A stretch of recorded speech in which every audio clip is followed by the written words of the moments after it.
Good evening, everybody. Good evening. It's 2025. It is. It feels like it's been 2025 for quite some time. Well, I've just got to the stage that I'm able to write 5 at the end of the day. It's like, this is 2020. No, I'm a year out. So we are 2025 and we are Online Wine Tasting Club. Hello to everyone, because we saw through our sales over the Christmas thing, there should be a bunch of people, if they like the gift, they might have chosen not to join indeed. us. So for those who don't know us, I'm Alex Taylor, and I've studied winemaking at Plumpton down in Sussex, and this is Jamie.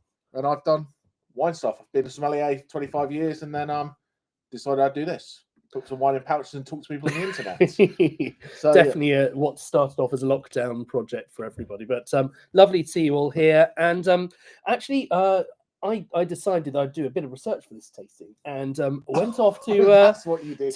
Research. Naturally, we went off to celebrate the new year as it turned over in Spain, and one of the things that they do is everyone gathers together in the big town square, and there is a clock, and each time the bell strikes, you have to have a drink of cava and a grape. And there were 4 of us there, and we were just choking on these grapes, because of course they weren't seedless, and so like grape seeds everywhere. It's bang, bang, bang. It was slightly chaotic, so I had practically a choking fit into the new year. So thank you, Spain, for that one. But we came back going, we have drunk an awful lot of Rioja. Now we do like Rioja. Rioja's great. There's a song about that. There is a song about that. However, I was a little bit disappointed by the lack of much other sort of local stuff that we met on our travels there. So I banned Jamie from putting any Tempranillo into this tasting. And so we've gone all over the place to have a bit of an explore of some other things. Yeah, absolutely. So for those who are joining us for the first time, we've got 6 wines. We're going to go through them, get your stuff in the chat, talk to us, let us know what you want to talk about, because if you just listen to us and we don't go off on a tangent, it will get really boring. Yes, fair play for doing the great thing. It's a lot harder than it looks. So, are we backwards on the camera? Oh, we are. We are. Okay, I'll fix that. Don't worry. Look at that. I'm just doing notes. So we have got obviously jump in the chat. Let us know what you want to know. Anything you want to ask. Any questions you have. Anything. Or find some new friends in the chat. Everyone likes to have a chat between them and tell everyone what they're eating, what they're doing, all that kind of stuff. Absolutely. And we also have. Oh, look at that! Yeah, just smooth. We also have Slido, which is your chance to put in your own tasting notes, be a part of our quiz, let us know what you think, all that kind of good stuff. So you can either scan the QR code, you can go to slido.com and put in 349625 652. There we go, the number that's on the screen, or you can go to towtc.co.uk/taste, and that will get you in there. So as we do each wine, you'll be able to put your tasting notes in, and it'll create this lovely little word cloud. So if lots of people put their tasting notes in, we get a good word cloud. If no one puts their tasting notes in, we get a blank piece of paper. Talking of wine and tasting, should we drink some? I think that's an excellent idea. So wine number 1 of the Online Wine Tasting Club 2025. No pressure. No pressure. No. So you have a lot? I do, yes. That's the wrong one. We're not always this chaotic. No, that's a lie. We're pretty much always this chaotic. Smooth. We've got the wines and we're online. I shall move the tasting notes on to wine number 1. So if you have got on your phone this little Slido app up, then it will let you type in words to your heart's content. So whatever you're tasting, whatever you're smelling in the wine, there's no wrong answers. There's just except what he says. Quite often a wrong answer. Okay, there are a few wrong answers, but no. There's and anyone who's putting badger in there is We're not always too early in the year. Too early in the year. Too early in the year. Yeah. So we are going to Galicia. So we are in northwest Spain, a fairly cool part of Spain, not only temperature-wise, but also the way they grow grapes up there. And I think it is the home to maybe the most up-and-coming white grape on the planet right now, which is Albarino. Yeah.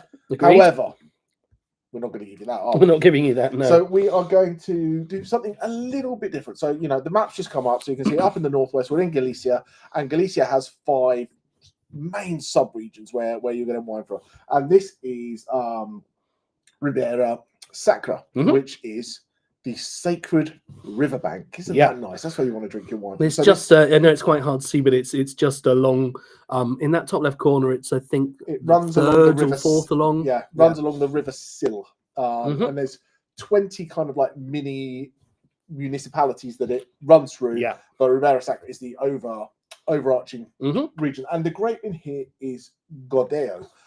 Some really old vines here. They've got 100-year-old vines of Albarino and Gordeo and Mencia.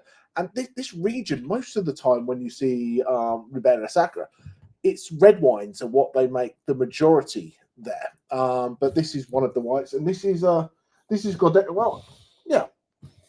Let's get everyone to get their nose in it and have a little sniff, a little smell, a little taste, and see what everybody thinks.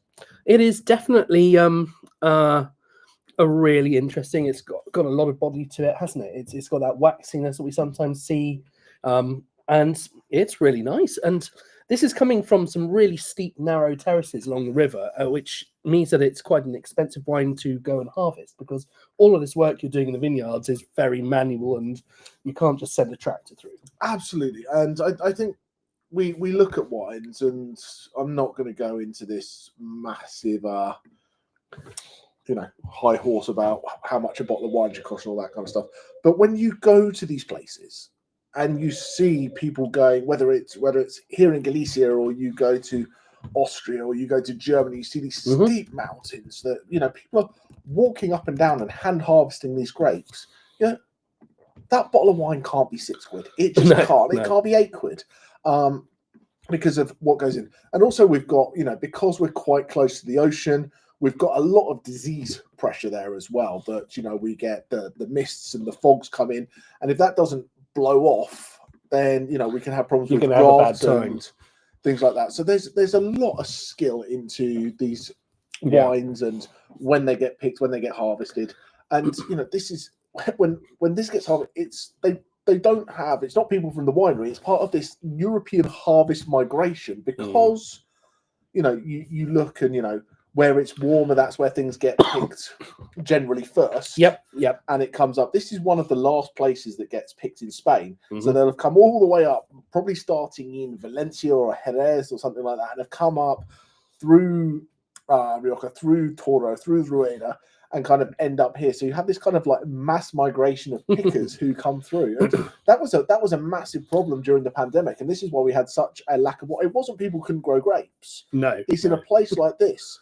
They couldn't get the grapes off quick enough to make quality wine because they didn't have the people harvesting them. Yeah, that's definitely a challenge, but beautiful place and a really interesting grape. I think it's a very foodie kind of wine, isn't it? Well, I think it is. But Gordeo comes in many guises. So this is least aged, and it sits with a little bit of French oak. I think it's French oak for a couple of months. So you can second use French. So you can have Gordeo, which is just done stainless steel. It's bright, it's fresh, it's Pinot Grigio-esque, and then you kind of get that on the nose. When you smell this on the nose, it's bright, it's fresh, it's zippy, it's lemon, lime, it feels like you should just open it in the sunshine and get it down you. But then when you taste it, you get that feel on the palate, you get that richness, you get that heaviness that you get from the leaves, which is where they leave the grapes on all the skins and yeast and all that kind of stuff, which kind of adds a little bit of texture. And then it has second use barrel, which means it's not about getting oaky flavors. The newer the barrel, the more oak flavors you get. So once you have a second, third, fourth use, it's pushing towards what will be called a neutral barrel, which just kind of rounds it out and gives texture and gives a little bit of time to get a little bit more oxygen in there to get the wine just developing a little bit more. Yeah, it's really cool, and I think that they've kept the freshness by they're doing an awful lot of that early processing in stainless steel tanks, presumably. I don't have the data here, but if they're not temperature controlling it, I would be stunned, because Spain can be quite warm. Keeping those wines from cooking during the heat, and especially during fermentation, where this process is generating a lot of heat, you really don't want to kind of have that wine getting damaged by the heat. So they have big sort of jackets around the tanks, which are filled with cooling fluids and keeping them at a nice, cool, controlled temperature. And that's absolutely essential. But then to pop it in and these are 500 litres, which are twice the sort of normal size barrels. They're quite big things. Again, just cuts down on the flavouring. It's not doing that over oaky thing. This is just a nice a nice little addition of tiny bits of vanilla in there, and like you say, a bit of oxygen to help it kind of mature. So yeah, really, By the way, really cool that wine. comment there, sacrilege. It What was will that? never. Just because of his choice of t-shirt, it will never be the year of anything Red else. Square. Oh, I forgot I was wearing that. He's drinking wine though. At least he's on brand. So that's Yeah, that's. he can try as he wants. Maybe it's just a badger dressed up for a fancy dress party. This is one of my Christmas presents. I'm delighted with it. So yeah, it's about as tasteful as my usual shirts. But let's have another look through this thing. So we've got some really nice kind of primary fruity flavors in there: lemon, apple, salinity freshness. The salinity, of course, is not a fruity flavor at all. But then we've got some slightly more ripe fruits in there, like lychee and peach. And it is showing signs of both of those things, isn't it? I think it's nice when we talk about complexity and when we talk about what's important to make a wine fun, and we do our WSET for anyone who's doing WSET, and we do our tastings and we do our analysis. We talk about our clusters, and yeah, we can put anything we want in the pouches now. It's just it's his thing. But what we talk about is talk about the different clusters, and with either quartermaster sommeliers or WSET, you look at your citrus fruit as one block, you look at your tree fruits as a block, you look at your stone fruits as a block, and your tropicals, and you go across that, and you go, oh look, we've got citrus, we've got orchard fruits, tree fruits, we've got the stone fruits, the peach, apricot. Not so much tropical fruits, but it shows what's in there. A little bit in there, yeah. But I think what we can maybe do, and we don't need to do it for every wine, once you've gone through everything of your WSET or whatever, your analysis, if you want to, and you don't have to, yeah. But we talk about what's a good wine, what's a bad wine, what's a great wine, what's this. And there's a lot of things. It's like what you prefer. What you prefer for you is a delicious wine. It doesn't mean it's technically a great wine. No. And that's very good. Drink what you love. And I'm not saying what I love you should love, or what is good is bad is indifferent. But they'll have this thing called blick, which is how you can do your wine. So you'll rate the balance of the wine. Is it average, good, very good, excellent? What do you think on this? I think it's very good. Very good indeed. Good. Yeah. So, and then after the balance, we get to L, which is for length. And once again, we grade it again. How's the length on this? Good. Okay. Yeah. Maybe very good, actually. Okay, yeah. Fine. And then we head on to intensity. Yeah. Intensity. Yes. It is. Yes. Intense. Intensity. But where are we? Are we poor, average, good, very good? Excellent? I think it's good. That would be my kind of okay with it. Yeah. And then the final thing we say complexity. A complexity again. I think it's very good. It's definitely. I don't know how does that compare to where you would pitch it? Probably surprisingly the same. That's always reassuring, isn't it? So if we then take those four things, we've gone very good, very good, good, very good. Yeah. So if we average that out, we're probably very good wine. Are we an excellent wine? Maybe not. Are we an average wine? Certainly absolutely not. Yeah.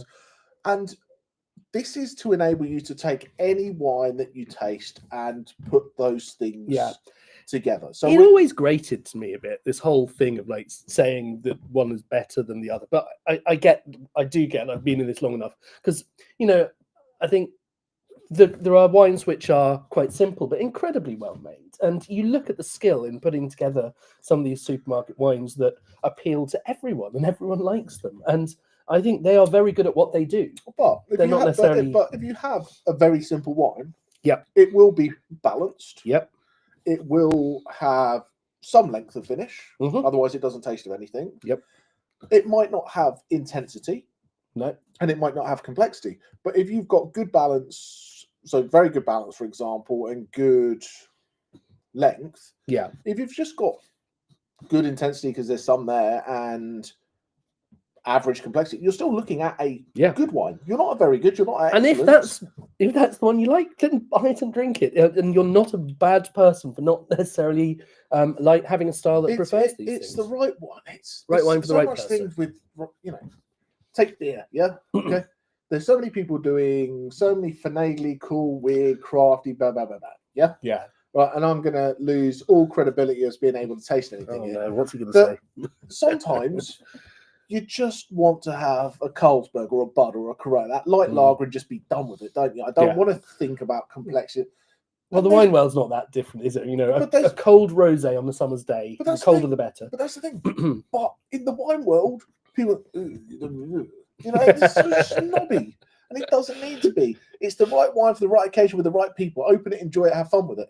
Yeah, I agree. I'm telling people they should drink wine out of aluminium pouches. That's fair. That's what we're doing. Okay. This is actually the winery building itself. We're still, we're into. This is not a huge, giant commercial winery. This is absolutely a small scale winery. And where's the camera gone?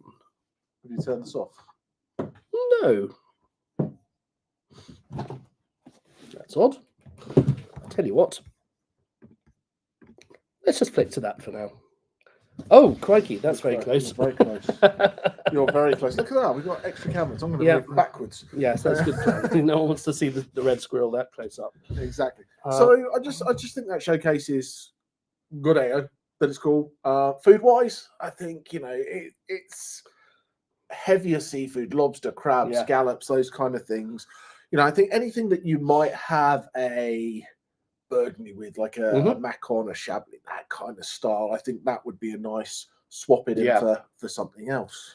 Oh, even dare I say it, getting out the cliches already, a paella would work beautifully with that. Oh, that's a Spanish one. Spanish food, yes. Spanish food indeed. With. Does that mean I can go?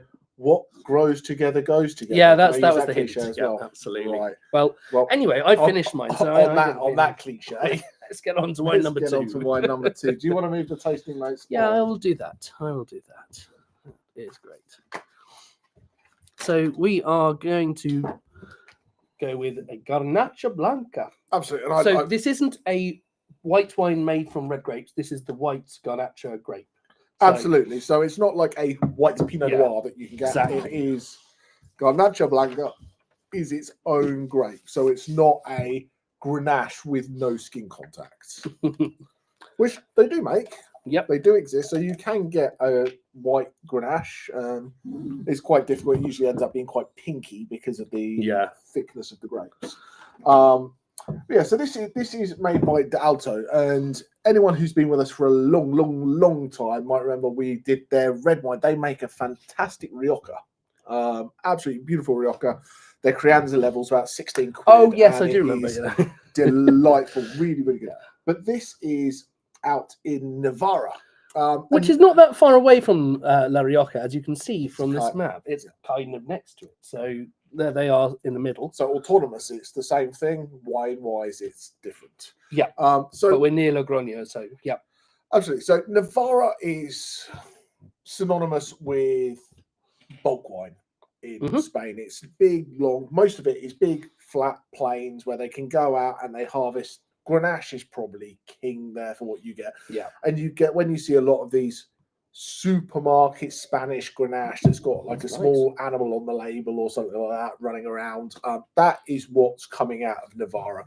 They get good ripeness, good yield, nice fruit, easy drinking, quaffable styles of wine. And because you're a little bit further north, it's a bit cooler because it's further north, because it's these big plains, there's nowhere for anyone to hide, so that kind of it does warm up, so it becomes that balance. But you've got 5 sub-regions within Navarra that are a little bit, not that the other people aren't a little bit special, but are a little bit special. And one of these is Baja Montaña. If I say it in English, it sounds very much like Badger Mountain, but that is not what it is. Not the right answer, no. This is it, but the website have done something very funky with the colour of it, so it probably doesn't look that colour in reality. It's probably a bit greener. So this is mainly Garnacha Blanca, which is the main grape there, but they put 15% Viura in, which is the grape that makes white Rioja, and that Viura spends a little bit of time in oak. Yeah, it's actually barrel fermented as well, which really punches up that. So that means it spends a little bit more time. Yeah, more time. Yeah, spends a little bit more time in oak after it's been barrel fermented to spend a little bit of time in oak. Yeah, exactly. There's something about doing as the main word I see. even here, I can see that in the corner. Vanilla. Yeah, I think the thing about when you ferment a wine in a barrel, it's obviously it's a lot harder for the winemaker because you've got I've got to look down the screen now. It's a lot harder for the winemaker because they've got so many of these small barrels that they're trying to manage the fermentation on, and the barrel's busy trying to absorb some of the wine, so you want to top it up because you don't want to leave too much on the top of it. You've got to make sure that nothing's going wrong. They've got enough oxygen but not too much oxygen. It's hard work, but the process becomes chemically quite different because there are lots of steel. There's nothing really there for it to react with at all. It's completely inert. You're just dealing with the yeast and the grape juice, and that's all there is. But introducing these extra little bits produces quite a noticeably different thing, and it does a lot more than just the aging it in barrels. So it's a tough choice to make, but it's quite cool they do that for that 15%. Yeah, and they use about 20% of it is new oak, which you can see with this vanilla, this creaminess. So that's nice. They're doing. Sometimes you get these notes, and you go, that's oak, and it's not always oak, because sometimes lees aging and barrel fermenting and different bits and pieces will add oaky flavors rather than just being the oak. But this has got a little bit of everything. So you've got lees in there, you've got that autolytic kind of flavors, that breadiness, that brioche, and then you've got that vanilla, that creaminess, that butterscotch. But it's not overblown, and I think the late 90s, early 2000s, oak got a bad name, and we went with that ABC Chardonnay kind of thing because people were using bad fruit and putting so much oak into it that you couldn't taste. Yes. Viura equals Macabeo.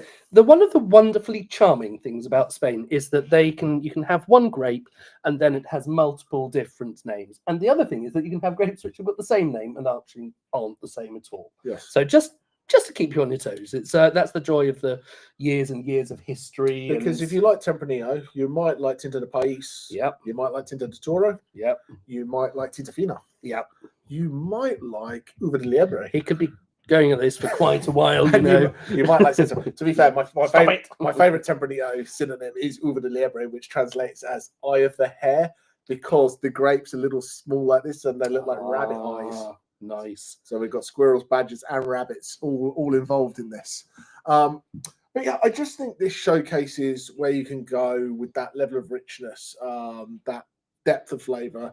You know, a lot of Spanish whites outside of Rioja are that very light, fresh, zippy kind of style.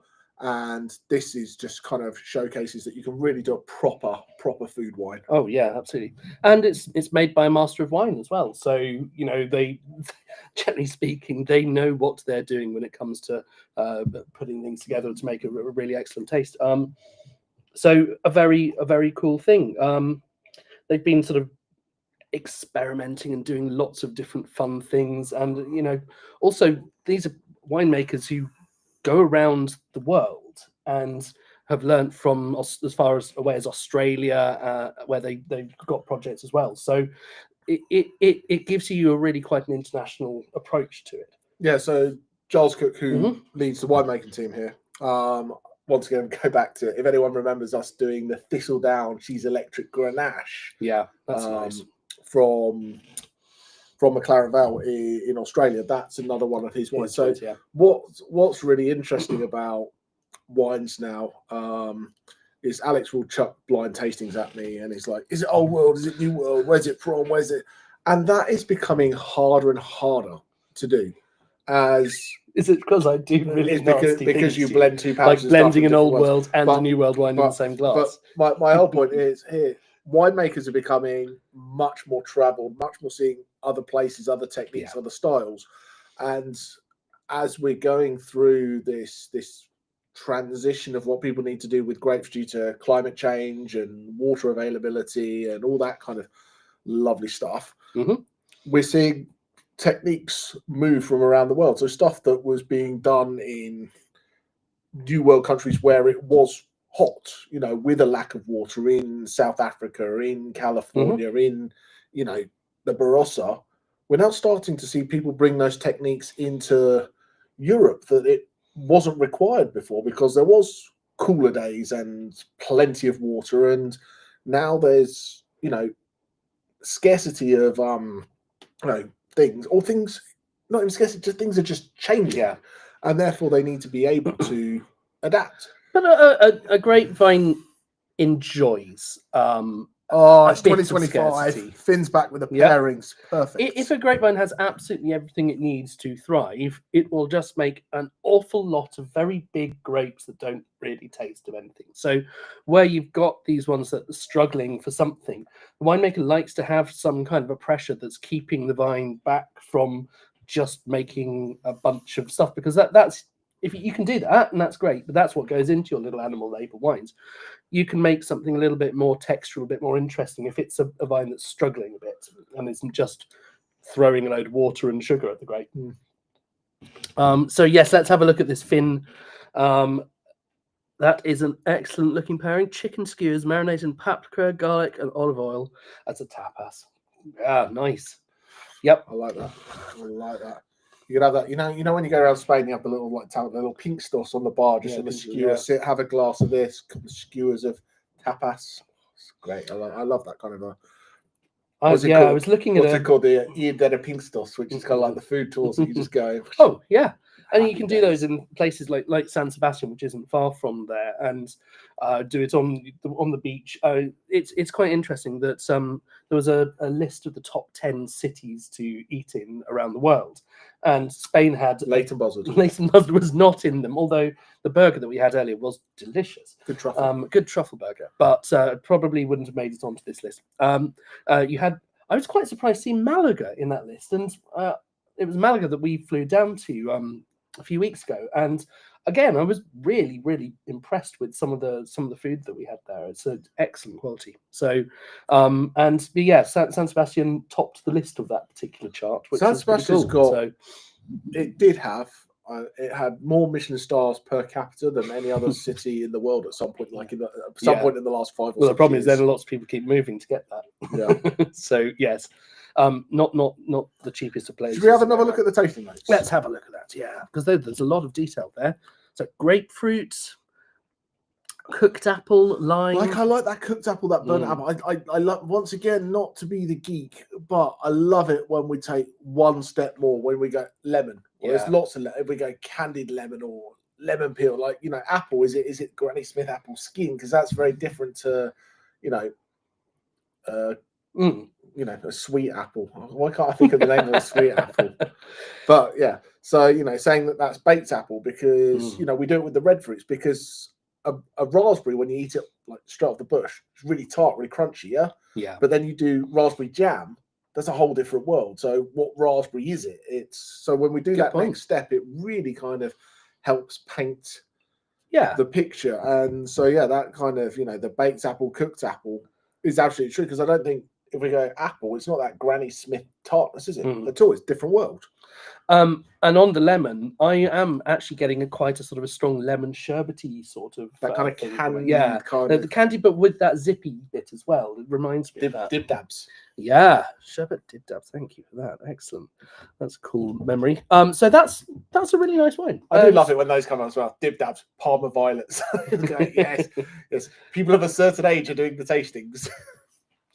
I'm sure the winemaker was set out. Yeah, let's try and make a wine that tastes like 1980s sweets, and see who knows, or probably earlier than that. But that's when I was eating them. So cola cubes and all that kind of good stuff. Yes. So where are we heading to next? Spain.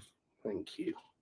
He's useful, this guy. Yep, I am. Right. So we are, surprisingly enough, for the Spanish tasting, staying in Spain, but we are heading to Biezo. You're going to bring that. He's going to move the tasting notes on and bring the map back up and tell everyone where Biezo is. Look at that. And I'm going to pour some Mencia. You do that. I intend to. So that's not really a big enough zoom in level, is it, to see? Let's find a more useful one. Here we are. So this is the Castilla y Leon region, which it's a little bit hard to see. It's on the green section, just on the just lower left part. Green going east of Galicia, where we were to start with. So now when we zoom in, we're in the very top left corner of that with Biezo, and there are some, Ribera del Duero, which is probably the most, I would say. Well, there's some very solid wine regions around here, but Biezo is going up in the world, isn't it? Biezo's always been kind of sommelier geeky kind of wine that people love because it sits a little bit by itself. It's kind of its little own category that you can't go, oh, it's rich. It's a bit like Tempranillo, but it's not, because it's absolutely not. And because you're as far northwest as you can get without being in Galicia, so it style-wise, I think it fits more of a Galician profile than it does a Castilla Leon profile. Castilla Leon generally a little bit rich, a little bit more use of oak is kind of what you see. So in Biezo, the red grape is Mencia, and this is by Bodegas Moreo, made by Juan Moreo. That sounds plausible. I know certainly some of the crazy Michelin-star restaurants in Tokyo, which seat 6 people, and it's brilliant. But if we've got a recommendation for San Sebastian, Acalare. Acalare is good, and I don't know. Arzak is fantastic. I've never been. I want to go there. Really want to go. But yeah, I've never been. But when I was in DC, we did these chef series, and we had a couple of chefs from San Sebastian come over and take over the restaurant. Nice, nice. But anyway, back to Biezo, back to Mencia. And I love this because it's, for Spanish red, it's a nice, light, fresh style, This one, they haven't used any oak on it. No oak. No. Noke. So again, that helps preserve that freshness as well, because you can lose a bit of that. The oak rounds things out and reduces that, both in the acidity and also in some of those more delicate. Absolutely. aromas. But it's got this lovely tanginess. It's got this beautiful, almost like licorice aniseedy thing going on with it. It's light. It's not light like Beaujolais. It's not light like Pinot Noir. But it's got a lot of intensity. Yeah. But it's not not heavy. Yeah. Which is, it's not sticky. It's not cloying. It's not. The tannins are so well integrated into it. It's not chewy, but there's a lot of flavour going on there. What's nice is each time you go back, I feel you find something else in there. Yeah. This is Juan and his wife showing off some of their nice old bush vines there. Gobelet. 80 years old. You not can see that. Not him, no, not him, nor his wife. But it's a very. One of the things you'll notice is here, if you're used to vineyards which have got rows and rows like this of massive green foliage, that the leaves of a vine are basically like solar panels trying to catch the sun and make sugars, which then go along and load up into the grapes. That is great if you've got a place which doesn't have necessarily that much sunshine and warmth. You want to have a lot of leaves per grape, as it were, or bunch of grapes. And over here, again, I'll just bring that pick up. You can see they've not got many leaves at all. That's because they don't want to overload it with the sugar. They want to keep it slightly more concentrated and restrained. So they have with these, particularly with these older vines, they try to keep the leaves to shade the grapes, so they aren't getting sort of sunburns or anything. But there's not much foliage there, and that's because there is a lot of sunshine. So yeah. Just pull up this another recommendation. Recondo in San Sebastian has a very extensive wine list, and you can tour the cellar if you're lucky. Well, there we go. That's on our next trip, isn't it? Oh, we keep promising these online wine tasting club trips, thank you, and they never seem to materialise because we're here pouching wine rather than gallivanting. Well, except you're off to Spain. Is that strictly true, or are you doing any gallivanting off to Spanish-speaking countries at all? Oh, that's. You're not allowed to talk about that yet. Yeah, it's like Bruno. Yes. Okay. Watch this space. He's off on another trip. Quite a good one, and so just at the winery's expense, purely to bring joy to our viewers. Yes, exactly. I'm doing the hard work. Yeah, of course. So I'll stay here and put things in pouches. That's fine. That's fine. Let's pull up the tasting notes. So it's certainly getting lots of primary fruit. There's just a lot of intensity, but you can see it's those lighter fruits, the strawberries and cherry. It's not like black currants and those kind of things that you associate. So do you remember when I just said I love when people put things like Parma Violet in the tasting notes?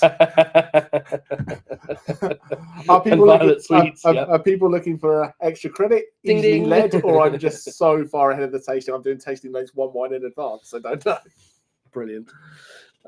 That's great. I like there's a bit of aniseed as well. We talked about the sort of licoricey side to it, but yeah, really, really nice. And a bit of banana, which always makes me have questions about the winemaking, as to whether they're using certain techniques, but they don't mention it. But then we don't always hear from the winemaker all of the things they have and haven't done. So you could well find that they have done a bit of keeping the grapes whole and not crushing all of them. So that's often leaves that slightly banana-y flavour. But subtle one. Yeah, it's another one that all sits on, temperature control. They micro ox the wine. They do some fun stuff with it. Yeah, I think they've done that oxygenation really cleverly, because again, I think it would have that. You talk about the tannins being really nicely integrated. Without the barrel to do that and to give you that natural level of oxygen, you have to resort to actually sticking a. that was in the oak video. But anyway, let's not do that. If you want to go and look at our oak video, you can go onto our YouTube channel, and that talks about some of these techniques in more detail and about toasting the oak and how they're made. So you just go and search for the Online Wine Tasting Club Oak, and you'll find it, I'm sure. The fact is, if you fancy it, go to the YouTube channel, subscribe to it, tell some people to subscribe. Oh yeah, like and subscribe, guys. I know, we should click that bell. We don't push that enough for that. But they know when they're telling you they've got a tasting pack through. But if we get enough people on there, we can get funded, and we could do the equivalent of like Beast Games, but with wine. Yes, that'll be a lot of funding. It'd be great though, wouldn't it? We could all bring all the members to drink some wine and win a private island. That's what Beast Games is about. He's got 150 million subscribers, so we're only about 150 million subscribers behind. So we're all right. Oh, now you've mentioned those foam shrimps. Oh, we're all in. We're all into the sweet shop. Ye old sweet shoppy. Okay, we need to suggest renaming for this wine, but that's really interesting, isn't it? But it is just this nice balance of old and young. We've got flying saucers as well. So are we just naming sweets that we've had now? Jelly babies, Jolly Ranchers. Yeah, we've got a charity box of sweets, but if you keep going with this, Jamie's going to go over and start raiding it. So white mice. I don't think it's white mice, is it? No, I'm just naming sweets. You're just naming sweets. Okay. Yeah. Foam bananas. Okay. You're a foam banana. But I like yogurt covered raisins. So let's go back to the kind of foodie topic. This apparently we're pairing it with penny sweets. Yeah. Okay, right. Okay. Okay, I'm going to be cancelled before the end of my pressure. I see what you're saying with that there. Yeah. Oh, I completely agree. It has that tanginess. I completely agree. I can't remember what I was going to say now, because it wasn't that important, I'm sure. I think we're talking about real food pairings. Oh yes. So I mean, this is clearly a much more meaty sort of wine. You don't want to overload it, but it's got good acidity to cut through. A lot of the Spanish meat, in common with like your sort of Wagyu beef, has a little bit more marbling, a little bit more fat through it. And you look at these sort of Galician steaks that are starting to catch on in London now, getting really popular. There's a restaurant, the old Galician blondes. Yeah, the Galician blondes. Yeah. It's great. It's unbelievable quality of food, and I still think that one of my favorites is the pork, is the Iberico pork secreto, which is that sort of really sort of marbled cut of pork, which is just melts in your mouth. But it needs something with a little bit of acidity to go through it. So yeah, I think maybe that could work with that. But this is it, and I think this kind of thing works with a steak. A lot of people, and it's me being weird as usual. A lot of people, calm down, mate. My word. At least he admits it. A lot of people go, steak, I want something massive. I want to have a big Barolo. I want to have a big Napa Cab. Yeah. I quite like, if I've got a ribeye steak, I like something like a California Pinot Noir that's got like nice acidity, nice. So this, I'd be really happy with, like a ribeye steak with this, because I don't like power upon power upon power upon power. No. It overdoes it for me. I like to go, if I've got a big that something that's just a little bit light, a little bit more acidity, a little bit more freshness to balance. I mean, I'd lie if I didn't say I quite like those big cabs with a steak as well. However, I think you can taste more subtlety in the meat. And if you're going to be buying this thing that's super expensive, why mask I think it so. If I'm completely? gonna have if I'm gonna have that cheap cut beef stew or something like a beef short rib that's been cooked for hours, and then you've got those big, heavy, rich gravy with it, that kind of stuff. Yeah, you want to have that big Napa cab, that big Bordeaux. But I think if you're just doing a simple ribeye seared, simple sides, I think, hey, it's what I like. But everyone can do that. And I obviously I keep coming back to. So we have been spending a lot of time talking about the Santa Maria. So by the way, it doesn't matter what you say. Helen agrees with me. Lighter with the snake. So there we go. I'm saying that. I'm just saying I like. I'm saying I like both. We're right. Yeah. You also have an opinion. Okay. Did I say I don't like lighter? I was about to say that one of my top steak experiences with the chat. Is just the from the Santa Barbara County region of America, where the film Sideways was set. If you've seen the whiny film, they were famous for all of the Spanish immigrants who weren't in the Norwegian town. All the Spanish immigrants who were looking after their cows through the things, they would come and they'd have these barbecue things where they'd fill big fire pits. Why am I talking about America? Oh, it's just because they would cook the native oak, and they would do this really high quality steak over these big pits in the ground with the native oak, so giving that beautiful smoky flavor to it, and that works so nicely with a Pinot Noir from that region. It's quite clearly not grown together and come up together really, other than the last 100 years, but it is a stunning, delightful, it's absolutely stunning. So sometimes you go, it's just delightful. Santinese Pinot Noir with an oak smoked steak over the fire pit. Oh yes, that's great. Sorry, we got some other things. Filetos with chili. Anyone who's doing steak and Pinot Noir 2 mains for £20, goodness me, that's a good deal these days, isn't it? That is. That must be why people are having a go at Kemi Badnock for spending £12.50 on a steak, as they called an extravagance. Which I was like, have you been out recently? It is not easy to get that. Anyway, we should move on to another garnacha, because garnacha is a really key grape for Spain, isn't it? Yeah, almost as important as Grenache. I knew he was going to do that. You knew I was going to do that. Yeah. Is it? How many years now? We're entering our 5th year. Same bad jokes. Same bad jokes. This is why we need to get more members, so we can run the same bad jokes for another few thousand people before it gets old. Yeah. No. But then our friends at Sorted Food have been doing it for 14 years now, and exactly. Yeah. Everyone who's been here for a while just expects it now. It's like Stockholm syndrome. They just can't get away from it. Quite right. Right. We're going to pull up a map again and move the tasting notes on. Yeah. So, Louis Marin. And this is Cariñena, which is just to the sort of northwest of Valencia. Up. It's a tiny little bit in that purple over to the right. Let's see if I can zoom in onto another one. Valencia wine map. Here we are. Yep. And Cariñena is. Oh, where's it gone? Don't even know if I can see it on this particular one. There's north. It's a very small. There we are. There we go. It's sort of just says it's in that region. But yes, it's northwest of Valencia. So northwest of Valencia, you've kind of got Priorat going up the side of it, Cariñena just coming a little bit more inland. So Garnacha, Grenache, whatever you like to call it, and I think it's quite cool because a lot of Europe uses Grenache as a blending grape. It can be the main part of a blending grape, but usually they're chucking something else in there, some Syrah, some Mourvedre, some Couloir, some Cinsault, whatever you're throwing in there. And especially when it's called Grenache is, New World. You're seeing more 100% Grenache. You go to Australia, you go to McLaren Vale, places like that, 100% Grenache. A lot of that is replacing Syrah now because it's getting too hot.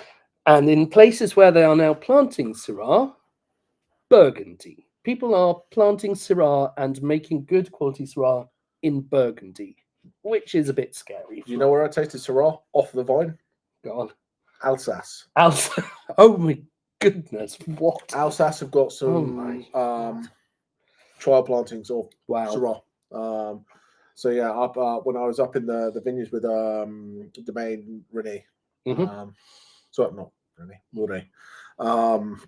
Yeah, there's like, can you guess what this is? I've looked at it, I'm like, wow, well, it doesn't I mean, Alsace doesn't look very Pinot Noir to me. But we're seeing this. But anyway, back to where we're at. So we're Louis Marin, and this is 100% Garnacha. 100% oak, 3 months, a blend of French and American oak. And why would you do some French oak and some American oak? Because surely oak is oak. Again, making me regret the video not putting it in, but never mind. Like we say, you can go watch it. But yes, obviously different oaks have different flavor profiles. They're different species of tree. They're from the same family, but they're very different beasts when you actually look at the grain of the wood. The American oak is a lot sort of looser grains. The French oak's a lot tighter grains, a lot sort of harder. It's quite hard to work with the French oak, and you have to season it for a very long time. But on the flip side, when you're using American oak, and do you remember when we got that brand new American oak barrel? Yes. And we put my Syrah into it, and I just couldn't believe how fast the level was going on. Like, who's stealing my wine? And it was the barrel. The barrel, it wasn't leaking. It was just getting absorbed. Thirsty. It was a thirsty barrel. And so you kept on having to top it up with little spare bits of wine that you'd kept in little sort of glass demijohns. Now, of course, if you're managing a big scale winery, it's a process, but it's a lot easier because you can just keep going around topping them up and you have spare wine. If you've only just made 225 litres to fill the barrel and suddenly 4, 5, 10 litres is gone, you go. Yeah, I was literally going out and trying to buy as much Syrah of a similar nature as I could to try to keep it topped up, because the more air you let into it, the more things start going wrong, basically. So yes, this is pressed and fermented in stainless steel again, just really, I suppose, from a preserve it all and keep the process a bit easier to control in those temperatures. You can temperature control a barrel. You basically, they come with these little metal plates that sort of go down into it, and it's a bit like that sort of plate that's at the back of your fridge that's got the coolant running through it. But what a faff! What an utter faff to try to have that in your barrel while you're also trying to stir lees around and top it up and take samples. It gets old. So yes, they do this in stainless steel until it's completed its primary fermentation. What a lot of winemakers do is they then rack it into the barrels. They take it off the gross lees, which is the big sort of chunky bits, lumpy bits, like bits of skin, and they might leave it then on the fine lees, which is just the super fine stuff, of course, like the yeast cells and things in the barrels. That helps as a bit of an antioxidant as well. It's weird. You're both trying to give it a bit of oxygen, but also not give it oxygen. It's a very strange balance, winemaking. And the lovely thing is that you ask a winemaker what's the right technique to use, and none of them come up with a consistent answer. Yeah, they do. Well, other than it depends. It depends. Yeah. So yeah. This is 25-year-old vines. So old vines is a interesting subject because in different parts of the world it has different meanings. And what is old vines? Is it 6 years old? Is it 35 years old? Is it 328 years old? Is it just these vines are older than the ones next door? Yeah. But I think once you get past about 20, 25 years, that's when you can see a difference compared to a younger vine. Yeah. So 25 years old, so you're starting to get more complexity, more intensity. The vines working harder, producing less fruit, so that less fruit that's on that is going to be much more intense, but therefore it's harder to harvest. You're getting less yield per. You start getting vine. diseases getting into the vines. They're like us when we get old, you know.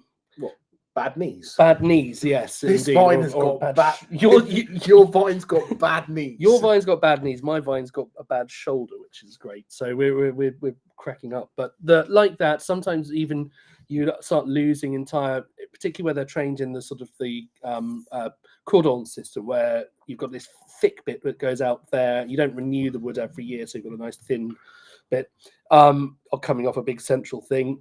The cordons, these arms of the vine, quite often you will just lose one entire arm. And for example, that well-named dead arm Shiraz from Durenberg. Yes. But yes, it's when you start looking through these vineyards, it looks like they've been in the wars. It really does. It's like, oh, that one may rest in peace. And then, you know, I think there's also the point that the winemaker at some point has to go, you know what, I'm getting less and less yield. I can't command any more money for my wine. No. So at what point does it make commercial sense to be going, oh, am I going to track this out till it's 50-year-old vines and then I can charge a premium for it? Or do I have to go, let's go back to the beginning and start again? And this is why you'll see, especially in slightly larger wineries, that they'll have this rotation. You'll have a younger vineyard here and an older row here and another row there, that there's this constant regeneration. So, you know, they might not, maybe they always want to be doing 15-year-old vines. So they've got enough that when that 15-year-old vine has suddenly become 20, 25 years, they've planted stuff 5 years behind that's now coming through. Because if you plant a vine from scratch, you're going to be 5 years minimum before you get anything usable. Really. It does mean you're going to be going through your vineyard multiple times to pick, which again adds costs to it. But you can't just go through and grab it all. If something's been growing on a 100-year-old vine, something's going on a 2-year-old, let's say 2 year of production vine, the products are going to be vastly different. And you can't just sort of hope it will all balance itself out. You've got to go and pick them separately, probably vinify them separately, bring them back together with the blending table. So really looking complicated. Oh yeah, let's bring up those. Yeah, that's an excellent idea. Strawberry stew, plum, sour orange juice. That's an interesting one. I like that. Chewy. It's definitely got some tannins there, hasn't it? Oh, absolutely. But that's because you've got these, you know, these old grapes. So you're going to have, where they're old, you're going to have thicker skins, less grapes. So the skin to juice ratio is much higher than on a younger grape. So therefore you're going to get more tannin. You know, you look at the color of this, it's just deep and dark, and, you know, you can hardly see your thumb through it. No. It's quite interesting. I think there's another thing that it's worth talking about on the winemaking side of things, was that I think a lot of people,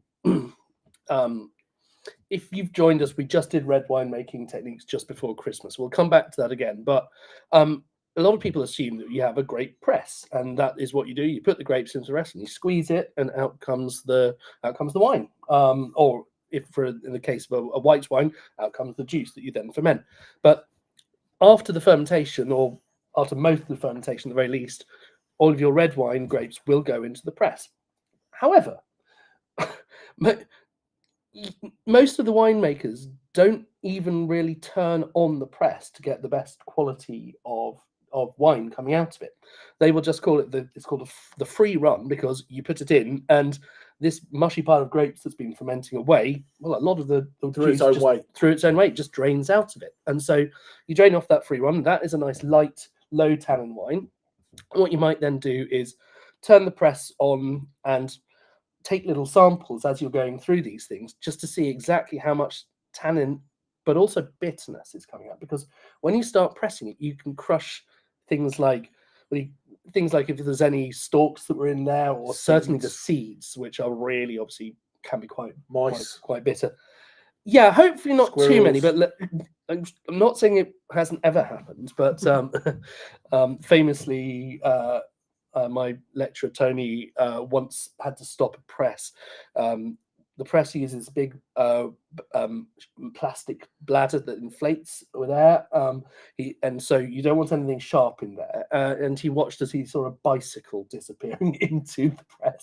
yes, and one of these huge scale Australian ones, and one of the pickers had left their bike through in the vineyard, and then the machine had just taken it. Yeah, the machine had just taken it and gone into the truck. Came along, all chucked in. So yeah, metallic tendencies. He definitely earned his salary that year by not letting them turn on the press and having it go boom. Yeah. This one's slightly metallic with a bit of a rubber tire. Yep. Wow. But yeah, so this image that we squeeze all the juice out, actually a lot of that stuff doesn't go on to make quality wine at all. It's just a bit too bitter. So you can get a certain control of the color and of the level of tannin and of the bitterness. And you might want a little bit just to spice it up a bit. You might think it's just lacking on its own, but quite often, especially for a thicker skinned grape, it's good enough as it is. You don't need to do much. So yeah, pressing grapes. There you go. I like that. So yeah, any final thoughts in the chat? Have we missed anything? What do the people want to know? Thoughts on food matches? Oh, mushroom dishes. I'm going to agree with Helen again. Yeah. I'm just going to go down the middle. Agree with Helen again. I think this, if you did like roasted portobello mushrooms with a bit of garlic, that kind of stuff would be good. Kind of like winter truffle dishes, that kind of stuff. But this, I think, is a strange grape Grenache because it is quite intense. It's quite heavy. And it's quite bold. Yeah. But this is still something that if I was in Spain drinking this, I wouldn't be opposed to having it slightly chilled. No.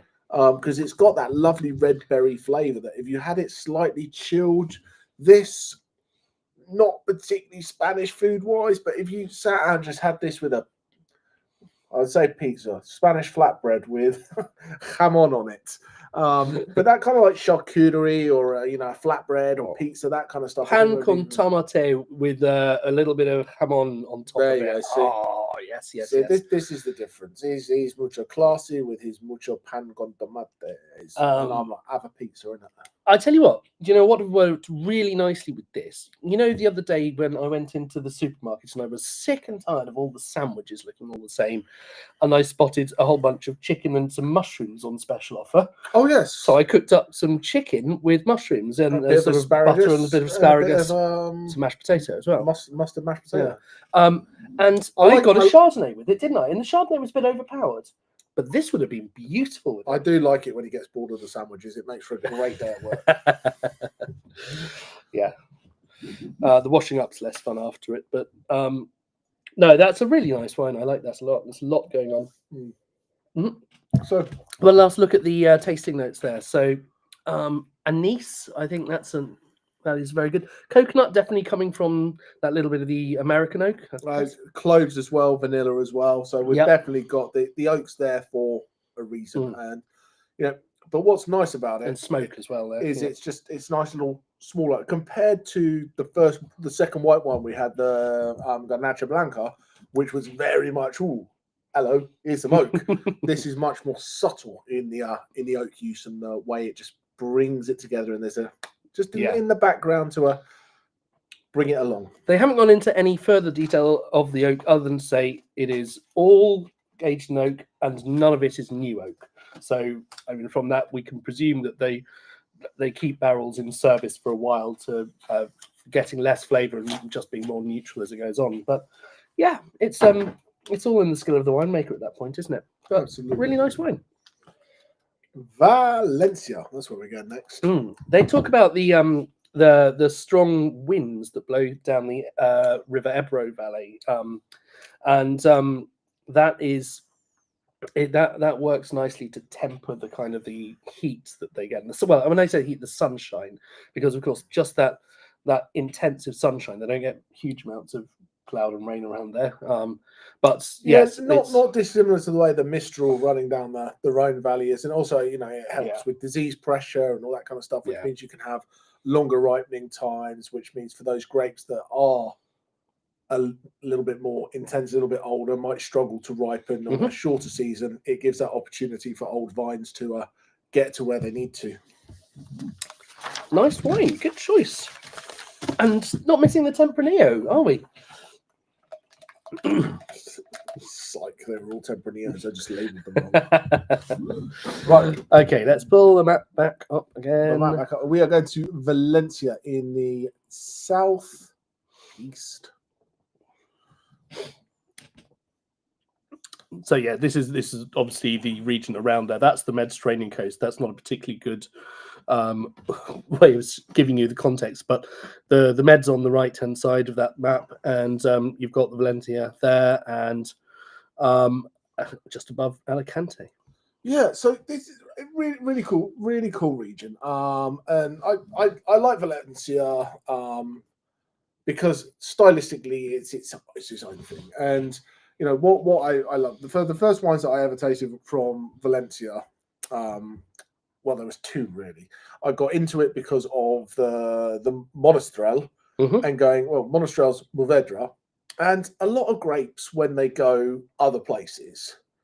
Yes, they change to the terroir, but you know what it is. You taste a Cabernet Sauvignon from Bordeaux, and you know it's a Cabernet Sauvignon. You taste a Cabernet Sauvignon in Napa, you still know it's a Cabernet Sauvignon, yeah? Yeah. And you go, okay, well, this is a little bit cooler climate, a little bit more old worldy, and this is very new worldy, and that's what it is. Syrah, Shiraz, the same. You know what it is, and then you know where does it come from. But having known Mourvedre as the blending grape in Chateauneuf de Pape that kind of does what it does, and then tasting Monastrell from Valencia, Jumilla, that kind of part of the world, where it just became this big, lush, decadent, ripe really style. Chocolatey, yummy. Was really cool. Yeah. We don't have it in the tasting there. There's another great grape from down there, from Util-Requena, a grape called Bobal. So if you want to try something that's kind of like ripe, chocolatey, it's not even funky. I say funky because it's different. It's not funky. It's a cool, delicious. That's how you make it. It's a cool, delicious grape that you don't really see anywhere else. So that region, we've got the Monastrell, we've got the Bobal. Do really, really well as single vineyard. Single variety, not single vineyard. Don't know what I'm talking about. Single varieties. Starts with V. Yeah, and they do some great white wines down there. There's Muscat d'Alexandria, there's Semillon, there's Chardonnay. Because it's warm down there, they make these lovely, rich, ripe styles of wine. You know, the Monastrell by itself can sometimes remind me almost of like Californian Zinfandel. It's just rich and decadent and delicious. But we have none of that today. We have a blend. So we've got I say what is a classic GSM blend, but it's not really. It's Monastrell heavy, and it's not by much. Not by much, yeah. You know, a percent one way or the other.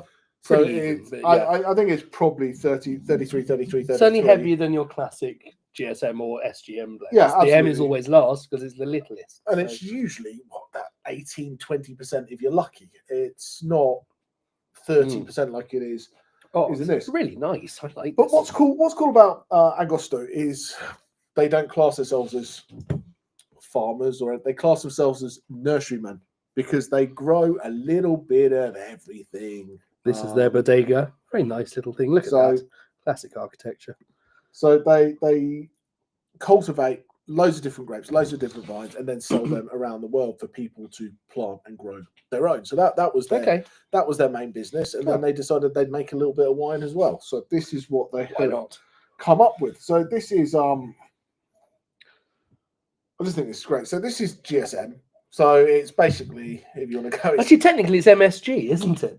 It's monosodium glutamate. So it's got lots of umami in it. So it's GSM with more mouthfeel. Yeah, exactly. So it's it's sprinkle this on your food to make it taste better. Spanish Côte d'Aron, isn't it? Spanish Côte d'Aron. In a nutshell, but I don't think you'd mistake it. It's so warm, so ripe, so rich. A lot of spice, but so much fruit as well. There's just so much fruit, compared to a lot of those Rhône blends. It's big, it's bold, it's juicy, it's in your face, it's unashamedly a big glass of wine in it. What's the alcohol in it?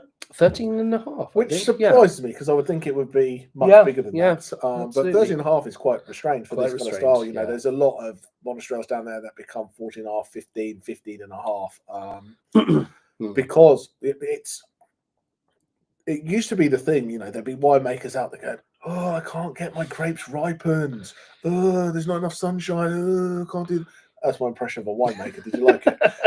It's probably the grower. The winemaker's going, "Where Yeah, are my grapes?" grapes. And they get them to me, and the grower's going, "I haven't met the But, contractual but, levels but yet." now with so many people, it's keeping the ripeness. Ripeness is easy.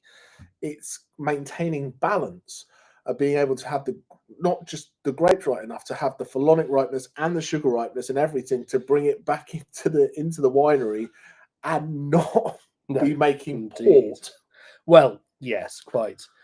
This is presumably, was this for the previous wine or for this one? But yeah, that sounds absolutely delicious. Well, it's a fancy version of our one with duck instead of chicken and hoisin sauce and soda potatoes instead of instant mash. But we did have chestnut mushrooms.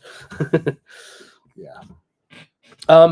This, for a wine that to me tastes quite like it's had a lot of oak, it hasn't. It only had 4 months in large, Massive. old, like, you know, started off in the 500-litre French oak barrels. So again, the kind of like double size. Do you remember we had one of those outside the door just for decoration? How heavy we left it there, didn't we? Because we couldn't pick it up. It was just so heavy. Yeah, there's definitely one that you need a forklift truck for. And I like that dark chocolate tasting. That it's got that kind of like bitterness in chocolate. It's delightful. But after 4 months in the 500-litre French oak, this goes into one large 7,000-litre oak tank. It doesn't say how long it does, but it says it finishes its aging in there. To be fair, all right, with the winemaker in you, what effect does a 7,000-litre oak tank have on the wine? Negligible compared to a 7,000-litre. Yeah. Is there going to be much different at this? But if you think that's going to be in there for 4 months, it probably won't be more than a couple of months after that. Yeah, I'm hazarding a guess here. Yep. So, what will that make any difference versus it if it went in concrete or stainless steel? Probably a fraction, but not. But you look at the ratio of surface area to volume; it's tiny, isn't it? So yeah. So maybe oxygen rather than oak flavour. So it's all about softening it, rounding it, and it does. I'd say it tastes so much older than 2023, doesn't it? It does. It's starting to get those tertiary kind of characteristics. So probably that is why they do it. I suspect it helps it get rounder, smoother, ready to drink now. Boom! It's got that lovely boom. Yeah, so that's a technical term. Technical taste. That wine's got that boom. It has. It's just boom. But this has got that spice, has got that flavour to work with the. Which one of these things is a technical term? Oh, boom. This has got that sort of spice to really go with that grilled food again, whether it's nice grilled vegetables. This with that little bit of spice, it feels very lammy to me. Yeah. I think that could work. I like the fact we've got some of the freshness coming through as well, like pine needles going into there, and obviously things that are coming from the oak. A bit of hibiscus. Oh, that's nice. Yeah. MSG would not be my go-to blend normally. Exactly. Yeah. It's funny. MSG, the seasoning has such a bad name, but I chuck it in most things. Coriander and cumin, that's nice. Again, that's the sort of thing that makes it work really nicely with those sort of grilled meats and grilled vegetables again. So I think it's a really good spiced wine that's just lovable. I'm going to get a case of that. I think that's definitely coming home with me. I know it's that kind of wine as well that it's very, and I think everyone would like this. A lot of wines in Spain, and I usually chuck Rioja in as that kind of go-to. When you talk about food pairings, Rioja doesn't pair perfectly with anything, but it goes really well with everything. And this is that kind of wine that if I'm sat in a restaurant and someone's having a steak, someone's having lamb, someone's having a mushroom risotto, someone's having a burger, you can put a bottle of that in the middle of the table and it does the job quite nicely for everything. And I think that's sometimes what you're going to look at in a wine. It's like, are we trying to get a perfect match? Or do we just want something that sits down and keeps the world happy? If someone this- came into our shop when we had a shop and said, "I really like something like, let's say, 19 Crimes," and you wanted something that delivered a chocolatey, fruity, but in this case not sweet, so they like a little bit of sweetness from those red wines that you find in the supermarket, but they wanted that, and they want to go that next step up to much higher quality, but with that same appeal. It would still appeal to them. I'd send them to this. So from this tasting, yes, Yeah. but this is where I would go for 100% Valencian Monastrell, not the Syrah, not the Grenache.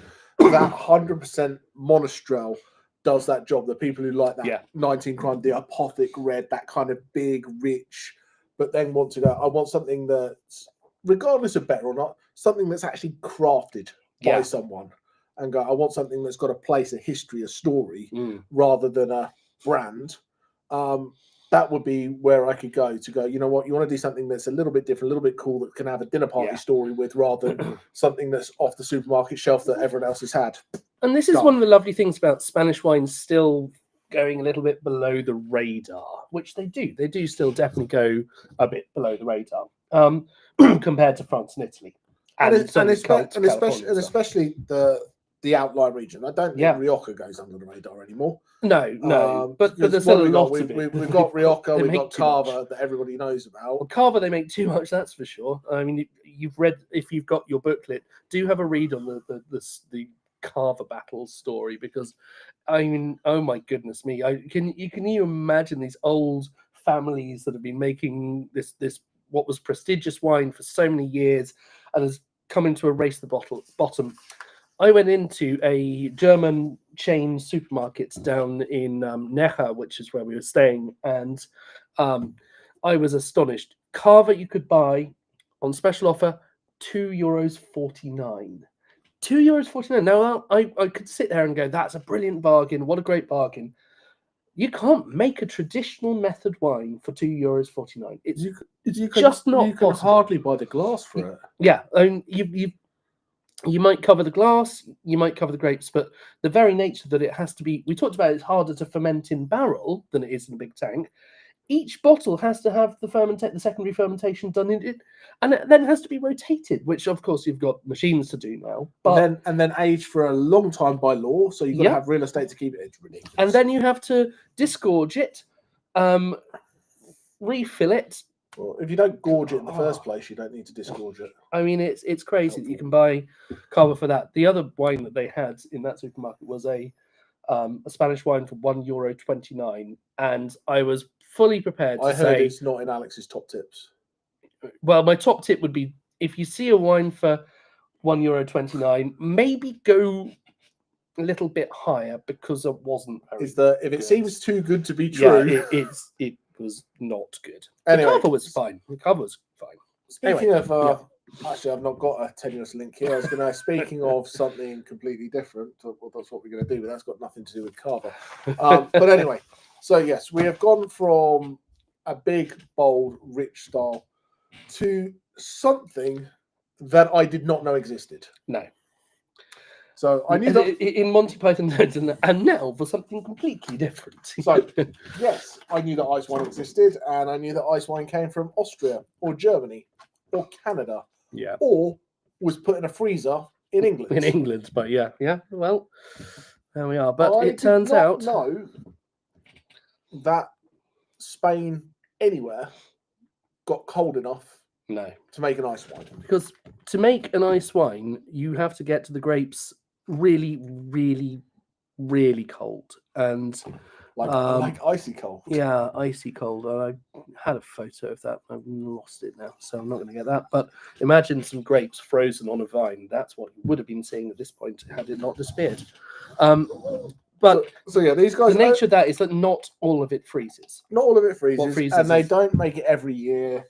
And it only happens in the years that it gets below -5, but not below -18 for 5 straight days. So there's a lot of naturally things that need to happen for them to make this wine. But this is Bodegas Atalanta, and this is their Dolce in Nero ice wine, named after their owner and winemaker, Rosalia.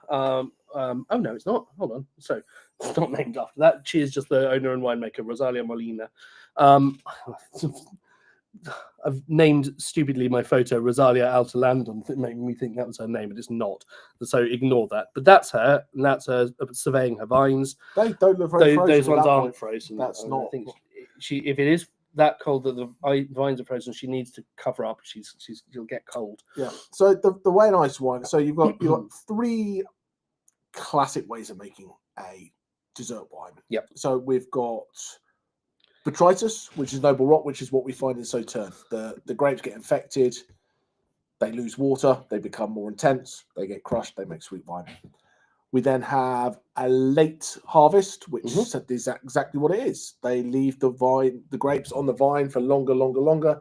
They shrivel up, they raisinate. Once again, they lose water, therefore intensifying the sugar left in the grape, being able to make this sweet dessert style wine.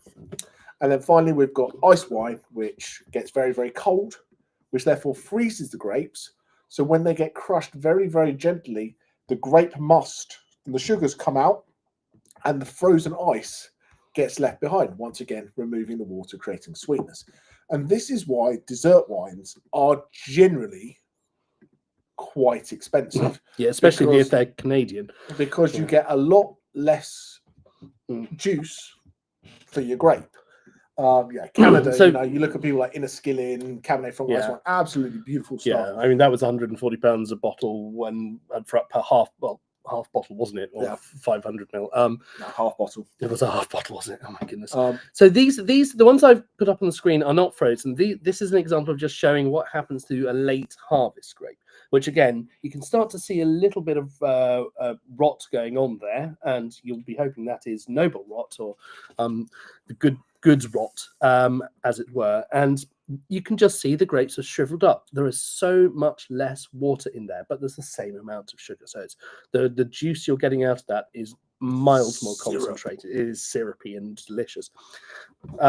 Like we've said with the ice wine, they're probably been on the vine quite a while as well, because you're harvesting them in the middle of winter. So you might start with something that's not that dissimilar to that, and then they are completely frozen, and what you get out of it is like in the reduction. I can't remember what the percentage reduction is, just like because it depends where you are. It's anywhere between 50 and 80%. And this is made with Petit Marseng, which is a grape that's not particularly well known. Interesting. Yeah, but you find it kind of in Jura and Jurisson and places like that in France. But it's compared to a lot of other ice wine, especially this, because it's only 2022. This kind of tastes like an old Sauterne. Yeah, it's got an nuttiness, nutty hit on it. Oxidative, almost like is it Sauterne crossed with a sherry kind of? It's really it's absolute. It's mad. She's and she is above and beyond like the fact that she's making ice wine in Spain. She likes to make life as hard for herself as possible.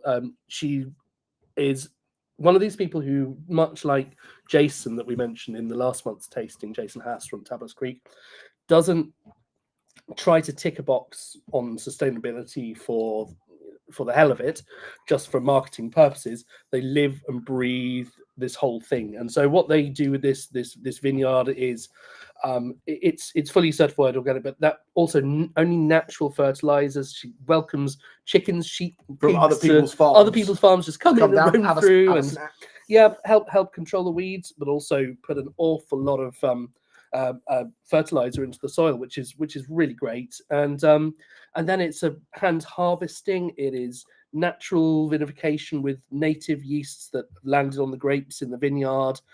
You don't know what they are. You don't know what's going to happen at different phases, because some of them will live until it's got to that percentage alcohol, then another one will take over, then another one will take over. But very little intervention, and then uses clay amphora as well to age it with a blend of that and a bit of oak. So there's a lot going on. There's a lot of winemaking that's gone into this. Very intense, very different. So, quite almost sherry-like, isn't it? So what I think is really, really, really, really, really, I'm going to say really a lot of times, cool about this generally when we talk about dessert wine, Yeah. you go, what does it go with? Dessert. This doesn't, does it? This, Well, I mean, it does. It could, yeah. But this goes with not as kind of like obviously. this goes with like a freaking frangipan or something like that for dessert, or peach melba or something, whatever. But this could go anywhere in the middle. You could sit and have a glass of this as an aperitif, absolutely, because it's got that nuttiness, it's got that freshness about it, but it's got that textural kind of thing going on. It sits in the middle. You could have this with foie gras quite happily. So I think it just kind of goes anywhere you want it to go in the meal. You can sip and have a drink by itself. It's not overly sweet, so it's not cloying, it's not sticky. I think that's what's great about it. It can go anywhere that you want it to go in that meal and pair with so many things. This could go with dessert or ice cream or just by itself instead of dessert. This is something that you finish and you just sit and sip for a couple of hours and get on with it. And 13-ish% alcohol, so it's not a big heavy. You're not pushing fortified, so you could have a glass or two of it, and it's not that sticky that you go. Sometimes you have a dessert wine, you have like 2 sips of it and go, whoa, that's just too much. So yeah, really exciting. It is. We've got a question of how many grams per litre of residual sugar is in the thing. It's not on the text sheet, which is annoying, but I'm just having a look to see if I can find it now. Yes, I would probably be in the 60-ish, 65 range. I don't think it's massively high because you've got a decent amount of alcohol in there. You've gone up to 13.5% without fortifying. So I think you're probably 65. I can call the producer and find out and stick it on the tasting notes in the on the website. Can't see it obviously at the moment, but let me just do my usual. So if you're trying to taste the sweetness of a wine, you have to hold your nose and stick your tongue in.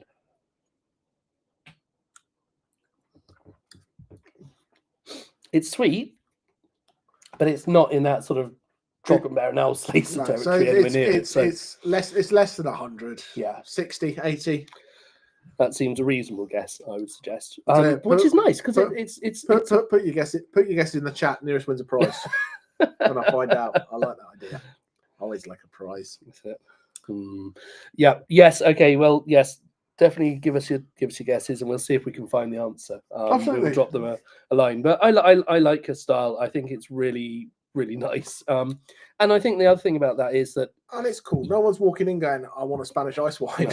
No, really cool. Let's pull up the tasting notes. I think the other thing that I've noticed just about drinking this is that the acidity is really good and really high to keep the balance with that sugar, which is so important. I mean, you look at how much sugar there is in Coca-Cola, and yet it's balanced by an awful lot of citric acid, isn't it? So,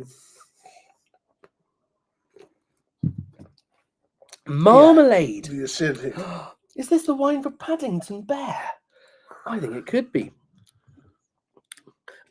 When we were just north of Nerja, where we were staying, is a little village called Frigiliana, and it's absolutely stunning. Just perched on this kind of little mountain ridge, beautiful white buildings, looking out down towards the sea, looking over the valleys where you can see the old terraces with the vines cut into it. And what they make around Frigiliana is largely speaking, what's the very floral grape that we were talking about earlier? Muscat d'Alexandria. And they do an awful lot of Muscat around there, and yeah, it was quite interesting. I like to let my kids have a little dip of a finger into the occasional little wine just to lick and see what they think it tastes like. Benjamin absolutely adored the sweet version, the dulce version of the Muscat, and I think it was quite similar. And it actually reminds me of this. This is not as intense. That was a dark color. It was like dark brown, super nutty, and still a little bit of that florality that Muscat has. But yeah, a really, really cool wine, and not expensive. And they sold it to me in a 50 centiliter plastic water bottle. which is It's a way to do it. reuse and all that. Exactly. Definitely. Exactly. But yeah, this is super complex. Yeah, like Joanna's point there. Like, there's so much Red stuff going squirrel on. in there. Oh, it's got to that time. Has it? It's got has. to that time. Yeah. It's got to that time. But it's a really nutty. Like that's the thing that really comes across, isn't If it? it's gone to squirrel emojis in the tasting notes, you think it's maybe time to head to the quiz? Okay, that's my favourite one. Honey nut cornflakes. That's excellent. I absolutely get that. It's that combination, isn't it? Honey nut cornflakes. We've got to get them in touch with. Does that mean it's a breakfast wine? It could be. It could be. We encourage you to drink responsibly, like we do At breakfast. at breakfast. Really, really fun. I'm glad we tried it. So cheers. And a cheers to all of you. I hope you've had a really good Christmas and New Year's break, and are looking forward to trying lots of wines over the. Hey, you sound like I'm not saying goodbye. A I'm whole just quiz to go to. But it's an unexpected wine. That's one of the things that we're here for. So we hope over the course of the year we'll give you some really good classic examples of some wines that. This is a classic example of Spanish ice wine, if there ever was one. Helpful. I need to get that gif of my. If anyone knows a guest host who can come and replace me to keep him happy, that'd be great. Send someone down. He'll take you on. It's all good. It's all good. I need someone when you're off away on the other side of the planet. Anyway, yeah, never expected to find this in Spain, and it's a really cool producer. I really like it. But yeah, we want to give you some classics and then some unexpected things to push your boundary. And some of you have been with us for it's your first month, and that's wonderful. And some of you have been with us for 3-4 years, and we love all of you to bits. We want to keep trying to sort of, if we just did this is the classic WSET standard wines of Spain, it would be a bit boring. We'd have completed it. On the flip side, if we just did super crazy stuff, that you might end up with a slightly strange idea of Spanish wine, skewed idea skewed of perspective. worldwide. So we're trying to strike that balance. Yeah. If you think we're getting it right, let us know. If you think we're getting it wrong, let us know. What is this French Chardonnay you speak of? Yeah, France makes Chardonnay. No. What? Australia makes Shiraz. What's wrong with you, boy? But it's quite sometimes fun to like go. We're not doing Tempranillo because it just gives you a little bit of a nudge. We are going back this year to be doing quite a few more of our old school challenges, where he will pick a wine and I will pick a wine, and you get to decide who's done a better job. In fact, if there's any people who are WSCTing or trade or that kind of stuff, we're going to be at the Wine Australia tasting next Thursday. We're going to pick a budget. Yep. We've got to find the best wine for the budget each, and it's going to go into the tasting. So if you are in the trade or you're around or whatever, and you're down at the Wine Australia New Zealand tasting next week, give us a shout. We'll catch up and have a drink. We will indeed. But yes, cool wine to finish on, but we don't finish because we've got to give you a quiz, a very, very serious quiz indeed. Serious quiz. This is entirely to see how well you've been listening. Let's get it on so people can get logged But in. let's get it on. So grab your phone out, get if you haven't gone onto it because you don't care about the tasting notes, do come and join the quiz. It's a bit of fun, and it's very short. We've got we can see people coming in now, which is marvelous. So, as always, if you win the quiz, send us an email, and we will send a tasting pack to a friend of yours who you think could put up with us next month. For only the price of a tasting. No, we will do that for free because we're very generous, aren't we? Yeah. Something like that. Yeah. So we will send and actually, obviously, I presume there's a friend of the winner from last month on. So hello and well done. I hope you enjoyed it. If you have, you know where we are? So I did send it out. They may have gone, what is this? I have no desire. I have no desire to hang out with these guys. What are you talking about? So gathering people, we'll give them another sort of 30 seconds or so. Did I go through all of my pretty pictures in here? I probably did. You know, if anyone who's new, just remember if a South Africa tasting comes up, it's it's Alex. Hey, I haven't given you any of my photo snaps. I did mean to. Yeah. Anyway, should we see where we are? How many people we got in? Okay, I'd say that's probably about the time. So, especially since we are at 9:30. So, let's go into the quiz. We'll razz through this. It's a nice quick. So, there are points for being right, but there are also points for being fast. So, fingers on your buzzers, Fingers on phones. 3, 2, 1. Let's start. What is the most widely planted grape variety in Spain? Is it A. Tempranillo, B. Garnacha, C. Eren, or D. Albarino? I'm not a native Spanish speaker, as you would probably guess, or in fact any kind of a Spanish speaker. Okay. Okay, well, I don't know how. I seem to find myself as the one who was ordering things in the restaurants. Well, and I was a bit surprised by this. But Okay, I'm going to guess everyone put Tempranillo. And Ah, I'm just not a nice person you are today. horrible, horrible person because it's a trick question. It's Because not a trick question. It's what a is correct question. IRN used for? Okay, you've got to say how many people have got it first. 12%. Correct answer is Eren, which is a white grape that is planted and used mainly for Spanish brandy. Yup, that's mean. Sorry. Let us move on quickly. Joanna. Joanna knew it in 5 Wow, seconds. Look at that's that. amazing. Well done, But Harry, as well. we've only got 2. That's very good. But So that means everything to play everything's for. play for. Let's move on. Question number 2. Bullfighting is Spain's answer to the famous badger baiting of England. But where in Spain is the famous running of the bulls held? Is it Pamplona, Madrid, Valladolid? I mean, or Benidorm? Benidorm. Bear in mind, I know there is more than one running of the bulls in Spain, but The I'm famous picking one. the most famous one. Yeah. Okay. What do we think about that? Well, Pamplona is the favourite, but is it right? If you click the button, you'll find out. It is. It is right. Correct. And well done on nobody for guessing Benidorm. I think that's a particularly good. The running of the bulls. Yes. Along the beach. Yeah, we call the English tourists the bulls. Yeah, that's great. By the way, have you got your picture available for your question? Yeah, I do. Yeah. Okay, good. Okay, so leaderboard. Chris Chris jumps in the lead. Oh, well, this is all changing. This is great It is, stuff. and there's 2 seconds That's in the first amazing. 5 places. Brilliant. Okay, let's go on. Question number 3. Which region is best known for its Albarino wines? Is it Andalusia? Is it Rías Baixas? Is it Navarra? Or is it Penedès? Which is up near Barcelona. We haven't mentioned that one. I think a lot of people know Andalusia was the El Andalus when it was under the Moorish control. When we went to Granada, we actually ran into a big celebration of the Spanish reconquering of the nation, which of course happened at the Alhambra. A big blend here: 26% Andalusia, 47% Rías Baixas, 21% Navarra, 5% Penedès. It's not Penedès because that's where Carver's from, but where is Albarino from? Rías Baixas. Correct. Oh, it's all mixed up again. Oh, it's all mixed up again. Ian's in the lead. Doing a redraw. It's close. Doesn't count. It is close. So, next question, number 4.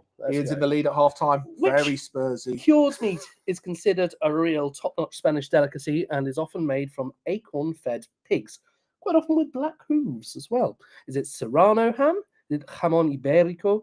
Is it chorizo? Or is it morcilla? Morcilla. More chinchillas. You're angry. Cured meat. You're angry. You need to be more chiller. Yeah. Well, what do we it is a very solid answer for the jamón ibérico. Is that correct? 80% jamón. In fact, it's such a good answer. I think we should say it twice. Jamón. And the well-known Bigas Luna film, which ended with this incredible scene of 2 rival lovers beating each other to the point of death or to death in one of the cases with hams. Yeah, it was a strange film. You learn a lot on the online wine tasting. You do. It's a funny film. It's got the most complicated plot of anything. Right, next question. You'll see what people. Oh yes, okay. We've got Ian's still staying in the lead, but it is very, very tight. Seconds are in it, so jump on it when you get to this one. Number 5. What is or was the Battle of Haro? That's not how it's pronounced anyway. Is it the war that gave Carver its independence from other sparkling wines? Is it some rubbish Jamie's made up to fill his quiz? Probably. Is it a wine fight in Rioja where people cover each other with red wine? Or is it the land war for regionality for wild acorn-fed pigs? I don't even know what that means, what you're trying to say there. Oh dear. Anyway. We love wild what was pigs for or is the Battle of Haro? 61% think it's a Well, wine fight. More importantly, 11% of 11% people think think I that- made it up. It's entirely possible. It's entirely possible, but sadly, it is wrong. It is the wine fight, which is fantastic that we should go to. Basically, they it had has this to go. massive party, Everyone goes in white t-shirts, white and t-shirts, super soakers, Yeah. full of wine, and then they That just looks eat great. roasted lamb all night, don't they? They Yes. do. Is this my question next? No, your question. No. is Okay, last. my question last. That's fine. Okay, I didn't know. Joanna now in the lead. Wow. Oh, it's all changing all the time. This is great. Okay, switching on. Next question. What is the name of the popular Spanish drink? Now, carefully read this. Made with red wine, cola, and lime. Is it sangria, rebujito, tinto de verano, or calimocho? I love. Super calimocholistic expialidocious. Yeah, that's it. Even Yep. though the drink of it is really quite atrocious. it doesn't taste of sound. It doesn't sound like my cup of tea. It's because not a there's cup no of tea because it's red Yeah, wine it's got colour red and wine lime. colour and lime. Oh my word, Okay. this is awesome. This is an interesting one. Oh, this is going to change it a There's bit. big split. Clearly, it's not so- sangria, is it? It's not sangria. It's not a rebujito. It's not tinto de verano. It is calimocho. So calimocho is traditionally Goodness me. a Basque cocktail, red wine, cola, and lime. How about that? Well, Joanna's in the lead, but again, it's all tight. So Yeah, it's in the lead on score. Bit slow though, so it's still yeah, all to play for. all to play for. Right, next question. What is the primary grape used in Rioja red wines? Is it Tempranillo, Monastrell, Verdejo, or Garnacha? It's not Shiraz, we can tell you that. But everybody needs good Shiraz. They do. Okay. Oh, I'm lost for words at the moment. That's a sensible question about sensible things. Yeah, I know. What do you expect from a bottle of Rioja? And it is 90% going with Tempranillo. It is Tempranillo. Correct. So those Well who put done. Garnacha is a grape permissible in Rioja, Yep. but it's not the main one. It's not the you've most used. got Tempranillo, you've then got Garnacha, Mansuelo, and Graciano are your other three red grapes that are allowed. There you go. Oh, look at it. Whoa, Tab, a new name in the Top four. oh, this is all tight, isn't it? That's a super Whoever good wrote quiz. this quiz. I'm enjoying this. Okay, we're ready for the next question. Question 8 coming up. We go to Australia next month, and Alex, that's me, I apparently have a fear of one particularly dangerous creature from the outback. Is it roos, crocodiles, drop bears, or snakes? This is going to slightly bias towards the people who've been with us for a while. Yeah, it's not badgers for once. And it's not quackers. It's not quackers. Quackers are cute. Quackers are great. Is it roos, crocodiles, or drop bears, or snakes? I mean, I don't like all of them. 50% going with drop bears, 6% crocodiles, and the rest on snakes. Is drop bears the top answer? Drop bears is top answer. It is, of course, done. the terrifying cousin of the koala bear, which drops out of a tree, particularly onto And tourists. if you are not aware, join us next month. And Yeah, we will we'll talk you through it. enlighten you how to protect yourself from a drop bear. Yeah. So I'm going to quickly, just before I go on to let's have the leaderboard first. Joanna back in the lead. Oh, sorry, that was such a mean question for people who haven't been with us before. But anyway, let's pull up You would the think picture. you would think with the level of ridiculousness they would realise that we're ridiculous. That's true. Right. The next question coming up now. Well, tell them what it is. What is it? What is this that is on the picture, and what does it have to do with wine?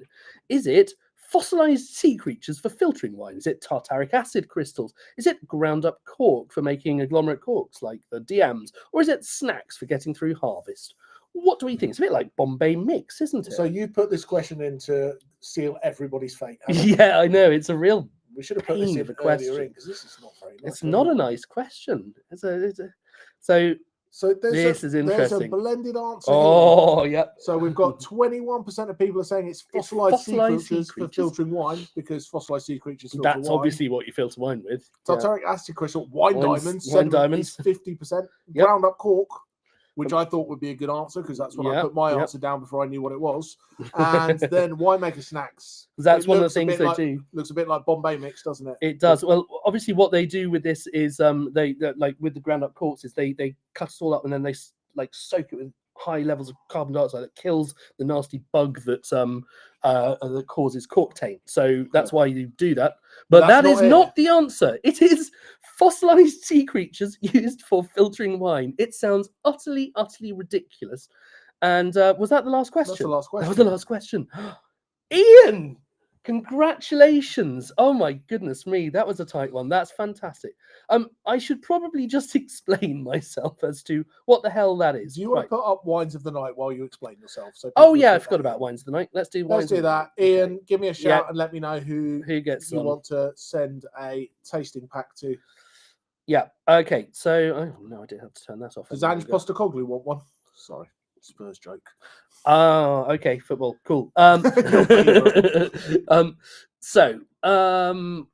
why is it not? That's and right. Now you're going to explain what the hell, right? These things. You can sort of see that they would make naturally good filters because they've got tiny little holes in them, but they are actually fossils of microscopic sea creatures from millions of years ago that all got sort of crushed up and turned into earth, and they go inside one of these things, which is a filter. I mean, it doesn't look very exciting. We've got pipes where the wine goes in, dirty, and pipes where the wine comes out, clean, hopefully. And inside that big cylinder, you have all of these little sort of discs which are coated in all of that stuff. And the wine gets just forced through those. And the nice thing about this is you can sort of scrape them off to use them again. So it's a pretty nasty substance to be dealing with, but it's called diatomaceous earth. And it is fossilized sea gizmos. It's becoming a lot less common in wineries as they start moving to something called a cross-flow filter, which does magic. But yeah, that was actually genuinely the answer, I'm afraid to say. I wish to go back to the chat to see how people are doing. So, Brandy, yes, of course, Brandy was saying absolutely. Oh no, John, you missed the last question. I'm so sorry. Brandy, I'll tell you something fun about brandy in Spain. Actually, it relates back to the Jamón Jamón film. Across Spain, and I think particularly in the south, as you drive around, you will occasionally drive past these very large metal bulls right up on the hill, and it makes for super dramatic scenes, and obviously is why it's great for a film about sort of manliness and things. And it's called the Osborne Bull, and let me just grab a photo of it. But there are like dozens of these around, and you keep an eye out for it, you'll spot it. But they are designed to advertise a company, Osborne, who make brandy. And so you're just driving along the road, minding your own business, and you're driving past this massive bull. They are big things. In the film of Jamón Jamón, there is a very symbolic moment where they go up and bash the. No one's going to be on the show next month because you'll all be at home watching Jamón Jamón. Yeah, that's it. That's the what problem. am I going to do with 2 hours on a Wednesday night? I could do the Australian tasting. No, I'm going to watch Jamón Jamón. They knock the. To be fair, they know what happens in the end. You spoil it for I have spoiled it slightly, but I haven't said which one wins. So it's kind of implicit in the name. Yeah. Anyway, so that is Jamón is the only winner. Jamón is the only winner. But anyway, where are we for wines of the night? Yeah, let's have while you pull up wines of the night, what do we got next month? So next month is Australia. We talked about that already, so there's not much else to add. But we will be down at Wines Australia picking our wines out. So it's going to be really exciting. We're going to do that. We're then doing a wine and cheese evening in March, which I will pick the cheeses out for momentarily. So will that be hosted by Wallace and Gromit? No, that'll be basically yes. But yes, we will have a set of wines that it's not wines. The wines will come to you as normal, but if you want the cheese, that will be an extra, which you can either buy from us. We'll have some cheese sets, or there'll be a list of something similar that you can grab from your local shoppy of cheese choice. Absolutely. We're going to try to do some fun ones in that, not just the standard things. Sam uses diatomaceous earth to keep their chickens mite free, which I think is an excellent thing to do. Just don't breathe it in; it's pretty nasty stuff. I'm sure you know that. So clean your chickens, clean your wine. Can you use the chicken to filter the wine? I shall have to go and experiment. Shall I bring in one of my? Right, you are going off at a tangent. We need to let people know what the wines of the night were. Wines of the night. Okay, I was just letting people know. So the winner of wine of the night is. And I say perhaps unsurprisingly, but it could have been quite a divisive wine. But it is the ice wine. The ice wine is the wine of the night. And I'm really shocked. I thought it was going to be wine 5 was the second. But it is wine number 1, the Godeo. And I Nice. think that was a really super wine. And it was definitely a nice one to start with. So But the Montreal blend's So let's pop lovable. the prices up so people can see how much for these wonderful, wonderful wines. I have uploaded And the right that- thing. There we go. Yes, Yeah. you have. And then, so So congratulations, you have works- picked the 2 most expensive ones as the winner. but we would have expected the ice wine to You'd be the hope most so. expensive, and it's not even a half It's bottle. not It's even a 50 cl. Yeah, there So- you go, bargain. Look at So that. that is for an ice wine, astonishing value for all of that work that goes into it. I think the Godeo is a really cool wine. You know, all those slopes that people are having to work down, and that GSM blend, just what an absolutely banging wine for £12.50ish. So that's I'd say that's great. So what you can do if you like the wines is you're never going to guess this, but you can actually buy them by following a QR code or the link on the back of. I don't know. Did we put the link? We haven't put the link on No, the back. the of it, link's no. not on the back of the thing. The Anyway, link's they're on there. our Go to the website. website. Go to online wine You know where we are. club. You know where you get your monthly tasting from. That's the one. So I hope you've enjoyed it. But there's been some super wines here. And Jimmy, as always, if you've been on for a while, get on with it. You know what we do. If you're new, give us a shout. Let us know what you like. Yeah, No, absolutely. seriously, if you've been on for a while, let us know what you want. But next few months, we've got Australia, we've got cheese and wine, we've got Chile and Uruguay. I have absolutely no idea why we're having a Chile and Uruguay tasting in April when I'm not here for a week in March. Who knows? Oh gosh, I wonder what you could possibly be. Right. Anyway, Anyway, well, hey, it's happy been an absolute joy, 2025. It's good to be back. And and we are digging out from. Oh no, are we? Oh yes, we are. We are From- digging out from the from the archives. from the archives. My daughter, when she was 6 years old, she's now 9. because Helping us sing along because we haven't had any rocker tonight, we thought we'd give you some before we leave. in song. form. Have a good night. Take care, guys. Bye for now, and see you soon.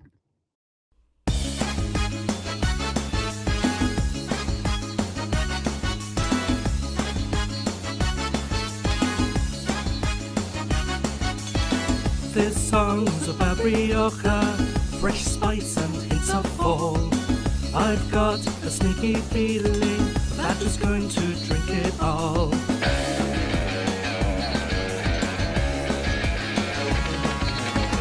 We love the oak sensations, it makes the fruit taste bright. It's all about great aging that makes this wine taste right. You have to pull the cork out and go drinking every day. Crianza or a Grand Reserva, or try another way. It makes you feel okay. Pour a glass right now, drinking some great Rioja. Sniff and taste and swirl, drinking some great Rioja. The juice is ruby red, gets a small hint of mocha.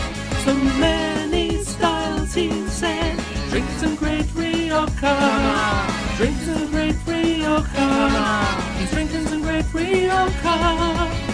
Drank wine in Halavesa on a hillside in our sight. We had the Eura and Tempranillo, and then we stayed there another night.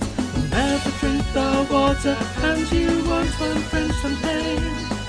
And once you have a Grand Reserva, you'll never be the same. This wine tastes so insane. Pour a glass right now, drinking some great Rioja. Sniff and taste and swirl, drink some great Rioja. The juice is ruby red, and I get a small hint of mocha. So many styles, he said, drink some great Rioja. Drinking some great Rioja. Drinking some great Rioja.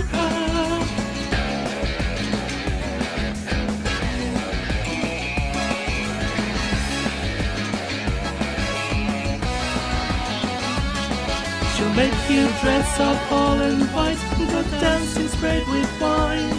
And once you've had a glass or two, on lamb chops you will dine. This wine just tastes so fine. Pour a glass right now, drink some great Rioja. Sniff and taste and swirl, drink some great Rioja. The juice is ruby red, and it's a small as a mocha. So many styles, he said, drinks and great Rioja. Come on,